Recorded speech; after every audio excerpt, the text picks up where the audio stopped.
Microsoft वर्डमध्ये इन्सर्टमध्ये bookmark option आपल्याला बघायचं आहे.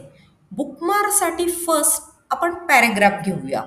तर equal to RAND opening closing enter key मी प्रेस केली.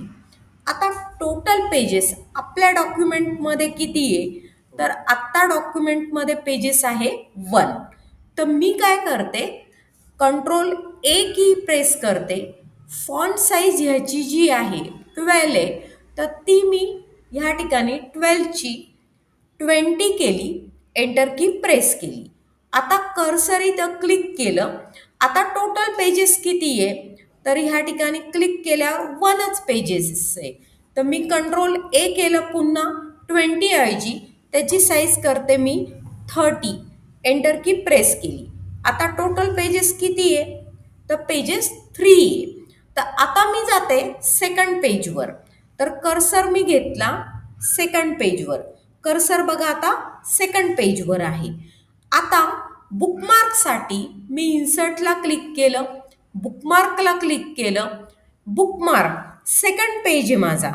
तर पेज सेकंडचा S घेतला मी, ॲड केला आणि त्यानंतर आता एक बुकमार्क सेकंड पेजचा मी ॲड केला आहे.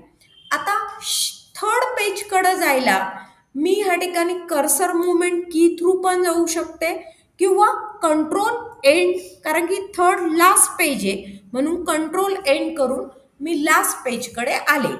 आता बुकमार्कचा ऑप्शनचा यूज कसा करायचा?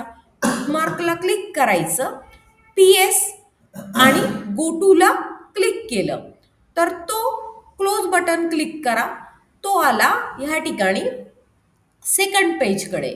तर बुकमार्क थ्रू मार्किंग केलेले जे जे पेजेस आहे त्या पेजकडे तो येणार.